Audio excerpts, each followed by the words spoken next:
네, 안녕하세요. 최준영입니다. 오늘은 스웨덴 이야기를 좀 해보려고 합니다. 최근에 스웨덴 뉴스들 제가 지구본에서도 전해드립니다만, 최근에 스웨덴과 관련된 뉴스는 좋은 뉴스보다는 좀 안 좋은 뉴스가 많아지는 것 같다라는 생각이 좀 듭니다. 사실 오늘도 제가 말씀드릴 사항이 우리가 생각했던 스웨덴의 이미지, 그러니까 이제 복지국가, 평등한 국가, 그런 이미지하고는 정반대로 가고 있다라는 말씀을 좀 드려볼까 합니다. 화면에 보시는 것처럼 파이낸셜 타임즈, 세계적인 이제 유명한 신문이죠. 여기에서 보면 이런 제목이 들렸어요. 스웨덴 소셜리스트 패러다이스, 사회주의자의 천국인데 이 나라가 빌리언이에요. 억만장자로 넘쳐난다. 이게 도대체 무슨 말이냐? 그러니까 어떻게 보면은 이제 이 나라가 우리가 생각하는 것처럼 평등하고 보통 사람들이 잘 사는 그런 나라에서 억만장자가 넘쳐나는, 즉 부의 편중이 많이 벌어지는 그러한 나라로 가고 있다라는 이야기입니다. 그래서 제가 이렇게 한번 쭉 봤어요. 봤더니 2024년 작년이죠. 작년에 이제 10억 달러 이상, 10억 달러면 우리 돈으로 하면 1조 4천억 정도 되는 거죠. 이 억만장자에 해당하는 재산이 4%포인트 증가를 해서 스웨덴 전체 GDP의 31%까지 올라갔다. 그러니까 스웨덴 전체 GDP의 3분의 1이 억만장자들의 자산 규모다라고 이제 볼 수가 있는 거죠. 그래서 전 세계적으로 봤을 때 어떻게 보면은 부의 편중 이런 것들은 많이 나타나고 있습니다만, 주요 20개국 나라 중에서 가장 이러한 이제 편중 현상, 즉 억만장자, 아주 극소수 부자가 부를 늘리는 비중이 급속도로 높아지는 나라가 이제 스웨덴이다라고 이제 이야기를 할 수 있는 거죠. 그러니까 실제로 미국하고 비교를 해보면 이제 지난 100년 전, 그러니까 이제 한창 이제 록펠러 같은 사람이 미국의 정말 최대 부호 있을 때, 그 당시에 이제 록펠러의 재산이 얼마였냐 보면은 미국 GDP의 한 1.5% 정도 수준이었어요. 어마어마한 거죠. 한 개인이 이제 국가 GDP의 1.5% 정도 수준이다 그러면. 그런데 최근 스웨덴 2024년 자료를 보니까 1.5%를 넘어서는 사람이 7명이에요.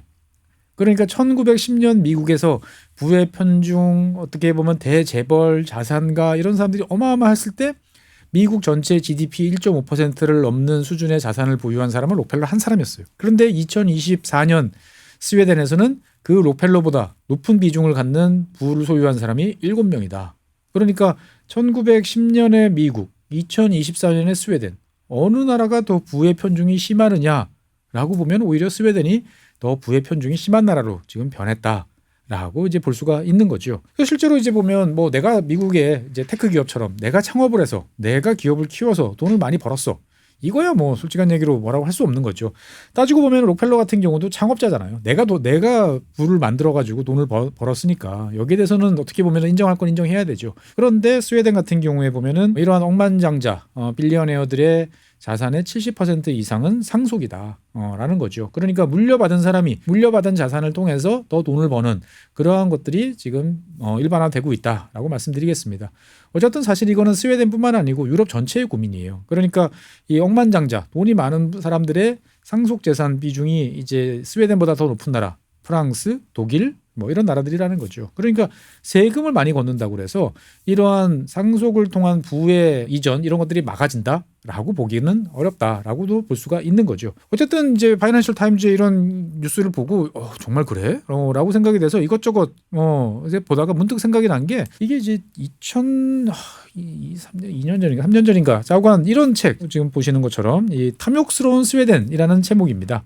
스웨덴 사람이 쓴 책이에요. 오른쪽에 있는 이제 안드레아스 체르벤카라는 사람이 쓴 책인데, 상당히 이제 이 스웨덴에서는 유명한 작가입니다. 그러니까 이제 이런 사회 르포, 어떻게 보면은 이 스웨덴 사회의 여러 가지 문제점들을 낱낱이 파헤쳐서 그거에 대한 고발성의 책을 써서 센세이션을 불러일으키는 이제 그런 분인데, 이 책, 그러니까 이제 탐욕스러운 스웨덴 정도로 번역이 되는 이 책 내용이 이제 떠올라서 새삼 한번 소개를 해보려고 합니다. 이 저자에 따르면 1996년, 그러니까 지금으로부터 이제 30년쯤 전이죠. 1930년쯤 전에 이제 이 10억 크로네, 그러니까 현재 가치로 따지면은 한 1,200억 이상의 자산을 보유한 사람들은 이제 28명 정도였답니다. 그러니까 30년 전에는 10억 크로네, 스웨덴 기준으로 보면 이제 빌리언웨어죠. 10억이니까. 우리 돈으로 따지면 한 1,200억, 1,300억 정도 되는 보유하는 사람이 30년 전에는 28명, 대부분이 상속으로 받은 거예요. 그런데 2021년이 되고 보니까 이런 10억 크로네 이상 스웨덴 기준으로 빌리언웨어인 사람이 542명으로 늘어나요. 그러면 거의 이제 20배가 됐다 이렇게 볼 수 있는 거죠. 빌리언웨어 542명을 다 합해 보면은 2021년 스웨덴 GDP의 70% 정도 된다는 거죠. 우리가 알고 있는 평평하고 이게 모든 사람이 평등한 스웨덴 아니다라는 거예요. 그러니까 스웨덴은 정말 한 줌 이런 빌리어네어 해봐야 얼마나 되겠습니까? 0.01% 안쪽이죠.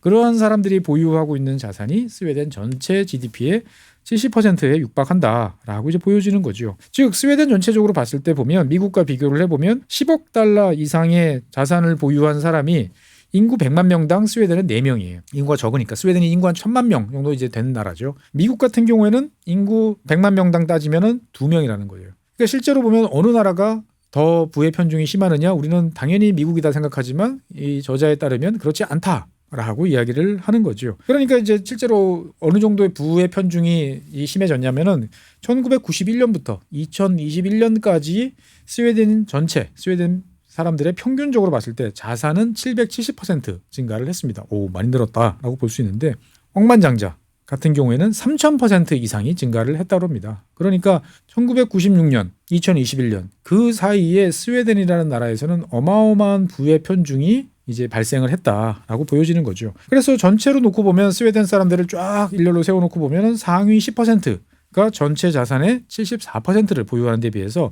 하위 50%, 이거 절반이죠. 스웨덴 사람들의 절반은 갖고 있는 이걸 다 합해보면 마이너스 2.4%입니다. 무슨 말이냐?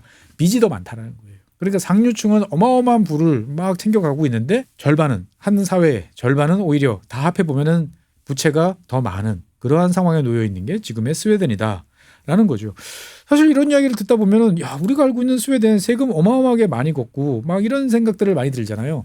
그런데 이게 어떻게 가능한 거지? 라고 생각이 들어지는데 하나씩 여러분들 들어보면 이게 어떻게 가능할까라는 생각이 듭니다. 그러니까 스웨덴이라는 나라는 철저하게 자산가에 유리한 사회 시스템을 가지고 돌아간다라고 보시면 되겠습니다. 과거에는 안 그랬어요. 과거에는 안 그랬는데 1990년대 이후부터 이제 급속하게 바뀌기 시작했다라고 보시면 됩니다. 그러니까 1997년부터 이제 본격적인 시작이라고 보통 이야기를 해요. 그래서 1997년 같은 경우에 보면은 상장 기업의 대주주, 그러니까 상장 기업의 주식의 25% 이상을 보유한 사람들 같으면은 그 전에는 부유세 라고 그래가지고 추가적인 세금을 더 매겼습니다. 사실 부유세라는 것은 우리나라로 따지면 종부세랑 비슷한 거죠. 재산세라는 기본 세금이 있고 그 위에 특히나 더 특정한 자산, 많은 자산을 가진 사람한테 추가적인 부담을 하라는 거죠. 그러니까 부유세라는 것은 어떻게 보면 우리나라 종부세랑 이제 비슷한 이제 그러한 개념인데 이때부터 이제 이게 폐지가 됩니다. 사실 당시에 이게 폐지됐던 것은 스웨덴의 대표적인 재벌 가문이 이제 H&M 여기서 이제 여러 가지로 주장을 해서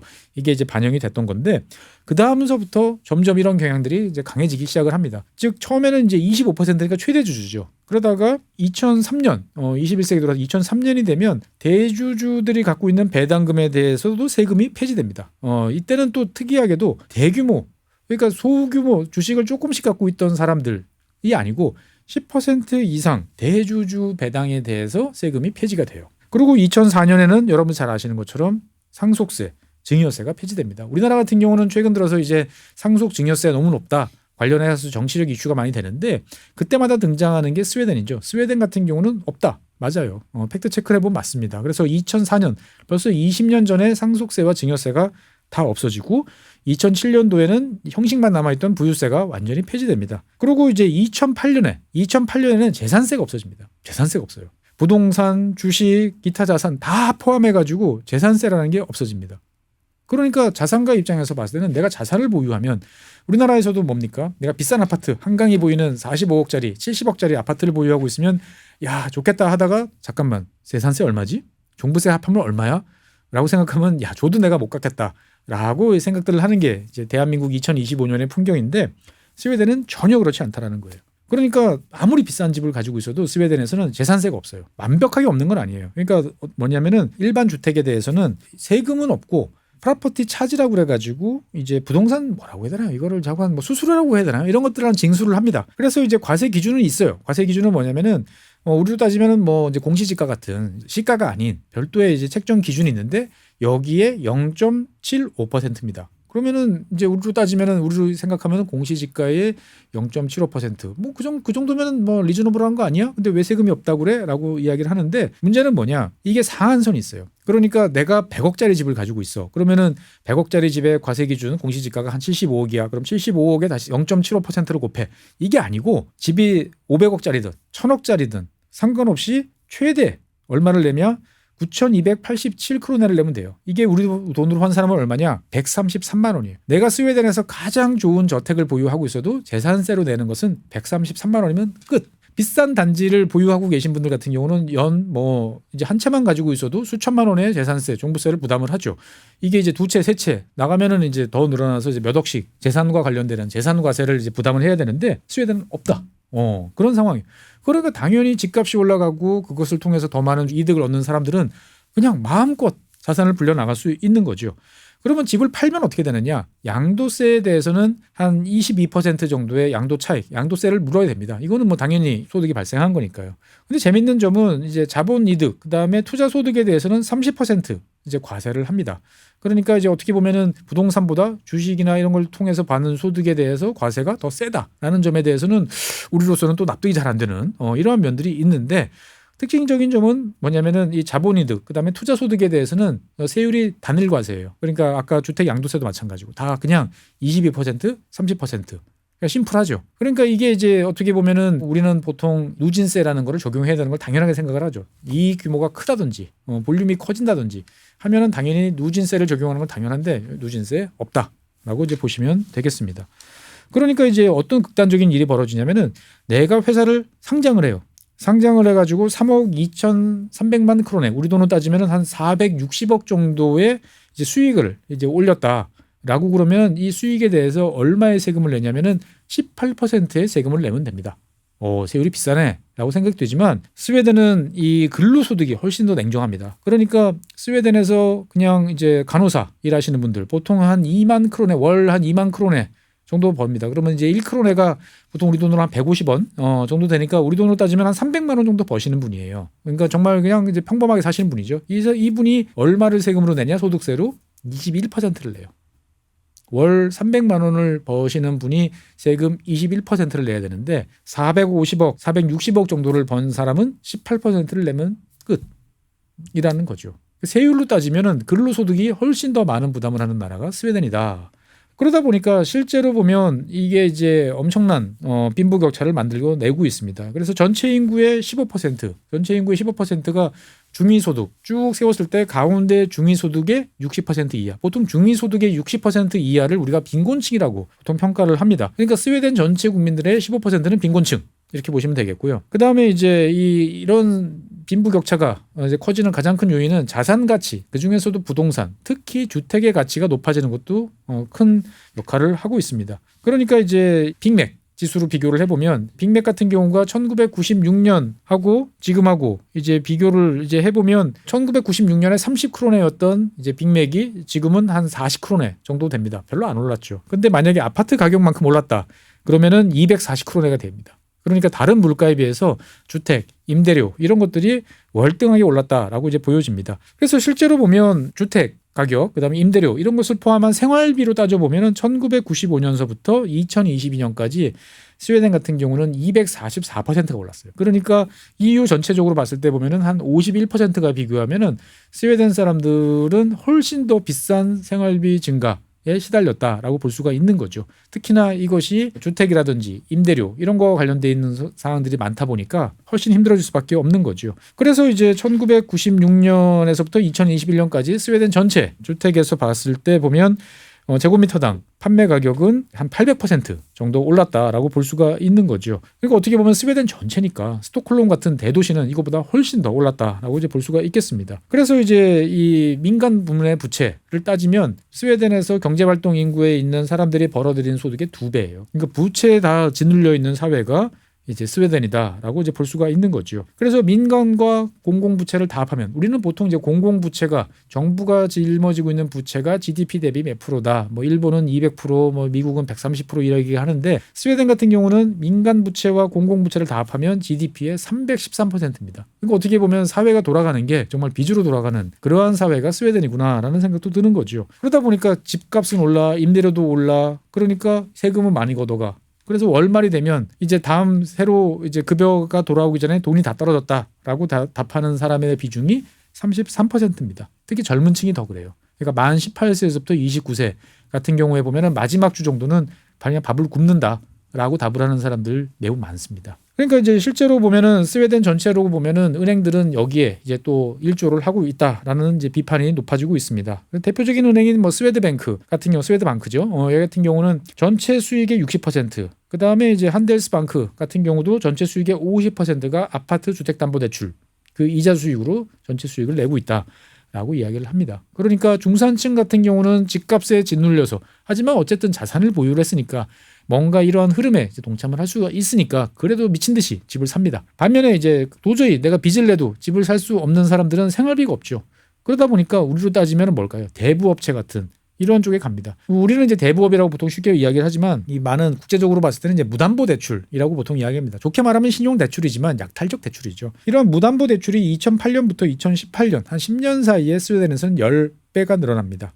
그러니까 어마어마하게 늘어난 거죠. 당연히 고금리입니다. 그래서 실제로 이런 이제 고금리 무담보 대출을 갚기 위해서 내는 이 사람들이 부담하는 대출 상환금이 전체 대출 상환금의 50%를 차지해요. 가장 힘겨운 사람들이 빌린 돈으로 전체 대출금의 50%가 되는 거죠. 당연히 이런 사람들은 처음에는 열심히 갚지만 시간이 지나면 너무나 많은 부채 때문에 더 이상 갚을 수가 없는 거죠. 그래서 이러한 무담보 대출을 받은 사람 중에 20%는 상환 능력을 상실하고 결국은 이제 파산에 이르게 된다라고 이제 볼 수가 있는 거지요. 그래서 실제적으로 보면 이 전체적으로 봤을 때 스웨덴은 어떤 상황인가를 몇 가지 그래프를 통해서 한번 이제 볼 필요가 있습니다. 우리가 보통 이제 지니 계수 엄청나게 이제 이거를 가지고 빈부격차를 이야기를 하는데 스웨덴의 지니 계수 같은 경우 보면은 1990년대 이후에 몇 차례 이제 변동은 있습니다만 지속적으로 지금 높아지는 모습을 보인다. 이거는 과거에도 제가 이제 몇 번 이제 말씀을 드렸죠. 그리고 이제 이 자산을 이제 소득 분위로 이제 나눠가지고 어떤 소득에 있는 사람들은 얼마만큼 갖고 있나를 보시면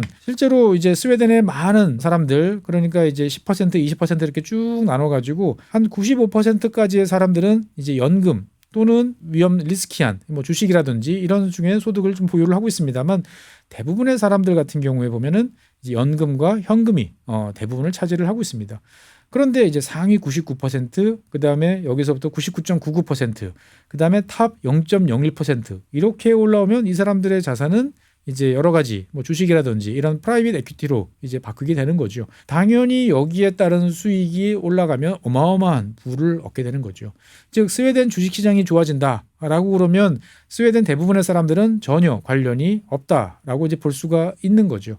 그러면 누가 돈을 버냐? 상위 0.01% 또는 1% 안쪽에 있는 사람들이 훨씬 많은 수익을 내고 있다. 즉 어떻게 보면 스웨덴 가구의 자산 보유 구조 자체가 훨씬 더 부익부 빈익빈을 촉진하는 그러한 형태로 바뀐 지 오래다. 라고 말씀드릴 수 있겠습니다. 그래서 이제 이 가처분 소득과 관련되어 있는 지니 계수를 1990년부터 2020년까지 몇몇 OECD 국가들을 쭉 비교를 해보면 대체적으로 비슷합니다. 뭐 크게 변동성이 없는 경우들이 많아요. 압도적으로 높을 것 같던 미국 같은 경우도 좀 내려갔다가 올라갔다가 해서 지금 다시 90년대 초반이랑 비슷한 그런 정도 수준으로 다시 변화를 했어요. 그런데 스웨덴 같은 경우에 보면 여기 지금 보죠. 제일 안정적인 어떻게 보면 평평한 나라여서 쭉 올라가서 지금 여기까지 올라왔다. 0.3 근처까지 이제 올라갔다라고 이제 보시면 되겠습니다. 0.25에서 0.3 정도까지. 이거는 이제 가처분 소득과 관련돼 있는 지니 계수 입장에서 따져본 거죠. 그러니까 다른 국가에 비해서 훨씬 가처분 소득 기준으로 봤을 때 지니 계수가 스웨덴은 불평등한 쪽으로 변하고 있다라고 이제 말씀드릴 수 있겠습니다. 그러니까 어떻든 전체적으로 보면은 한 30년을 놓고 봤을 때 최상위 1% 여기 위에 있는 최상위 1%가 다른 계층에 비해서 소득 증가율이 훨씬 압도적인 모습을 보일 수 있어요. 그러니까 이벤트가 있을 때마다 뭔가 튈 때마다 훨씬 10배, 20배 가까운 높은 것으로 튑니다. 그러면서 더 격차를 벌려나가는 거죠. 그러니까 최상위 1%의 계층의 소득 증가율이 압도적으로 높다 보니까 여러 가지로 지수들을 평가를 해보면 훨씬 불평등한 쪽으로 변하고 있는 게 지금 스웨덴의 모습이다라고 말씀드릴 수 있겠습니다. 그래서 실제로 보면 1%를 제외한 계층의 소득 증가율은 거의 없어요. 그냥 비슷합니다. 뭐 소득이 웬만큼 높아도 한 90%까지는 비슷한 거죠. 그런데 95%를 넘어서부터는 고개를 들기 시작하다가 최상층 1% 정도 되면 확 올라간다라는 거죠. 그러니까 어떻게 보면은 정말 한 줌밖에 안 되는 소수가 자산 불평등을 통해서 여러 가지 불평등을 조장하고 있다라고 이제 볼 수가 있는 거죠. 그러니까 여러 가지 생각이 들어요. 이걸 보다 보면은 정말 한 줌밖에 없기 때문에 오히려 사람들 눈에는 잘 안 들어올 수가 있습니다. 특히나 스웨덴 사람들 같은 경우에 보면은 그 얀테의 법칙이라고 그러죠. 나를 그렇게 과시하거나 드러내거나 잘난 척하면 안 된다라는 그런 이제 사회적인 불문율이 존재를 합니다. 그러니까 이제 아무리 자산이 많아도 평범한 옷차림 뭐 그냥 다녀요. 그러니까 사실은 이게 잘 밖으로 안 보인다라고 느낄 수가 있는 거죠. 사회 전체적으로 보면 너무나 작은 사람들이 그 부를 갖고 있는데 압도적이에요. 근데 그 사람들의 겉으로 보이는 모습은 별로 큰 차이가 안 나. 그러니까 이게 그냥 넘어갈 수 있나? 라는 생각도 듭니다. 어쨌든 우리 입장에서 봤을 때 보면은 재산세를 상한선을 설정해 놓고 1년에 한 133만 원 정도 내면 재산세가 끝이야. 이게 과연 가능한가? 수백억의 주식 상장을 통한 차익을 보는 사람들은 18%의 세금을 내는데 한 달에 열심히 일해가지고 300만 원을 벌어오는 사람들한테 21%의 세금을 떼는 이게 과연 정당한가? 라는 생각이 드는 거죠. 그러니까 우리가 생각하는 조세평등, 조세의 정의와 스웨덴 사람들이 생각하는 조세평등, 조세정의 많이 다르다라는 생각이 드는 거죠. 즉 우리가 어떤 숫자만 딱 놓고 봤을 때 이 나라는 이 나라보다 더 정당하고 또 정의롭고 공평해 라고 말하기는 상당히 어렵다라는 생각이 참 많이 듭니다. 어쨌든 간에 스웨덴 입장에서 봤을 때는 이유는 있어요. 1990년대 초반에 우리나라 IMF와 같은 어떻게 보면 더 큰 충격을 겪었죠. 그러면서 그 충격을 극복하고 그다음에 자산가들이 해외로 계속 빠져나간 것을 막기 위해서 여러 가지 완화적 조치들을 취하게 됩니다. 그러한 조치들을 취해서 스웨덴 경제도 좋아지고 나름대로 이제 위기를 탈출하는데 성공을 했습니다만 그것이 30년이 지나다 보니까 이제는 너무 멀리 오지 않았나라는 생각이 드는 거죠. 그러니까 어떻게 보면 스웨덴 사람들은 여러 가지로 불만이 차 있는데 그러한 불만들은 최근에 주로 외국인들한테 그러한 불만의 타겟이 가고 있다라는 거죠. 즉 이민자, 난민 이러한 사람들의 그러한 사람들이 불평 불만에 이제 타겟이 되고 있고 오히려 초자산가들은 그 뒤에서 조용히 계속 자산을 불리고 있는 그러한 모습이 현재 2025년의 스웨덴이다라고 볼 수가 있는 거죠. 여러 가지를 참 생각을 많이 하게 됩니다. 난민, 그 다음에 총기 등등 해가지고 여러 가지로 참 걱정이 많이 되는데 세금 이렇게 생각해 보면 여러 가지가 많이 생각이 드는 거죠. 우리나라 웬만한 서울 시내 자가 보유하신 분들 좀 있으면 이제 재산세 이제 납부를 이제 하셔야 되는데 스웨덴 이야기를 듣다 보면 여러 가지 생각이 많이 드실 것 같습니다. 가장 평등할 것 같은 그 나라인 스웨덴이 의외로 자산가들한테는 천국인 억만장자가 넘쳐나는 스웨덴. 와 관련된 이야기를 오늘 해봤습니다. 다음 시간에는 새로운 주제로 여러분 찾아뵙겠습니다. 감사합니다.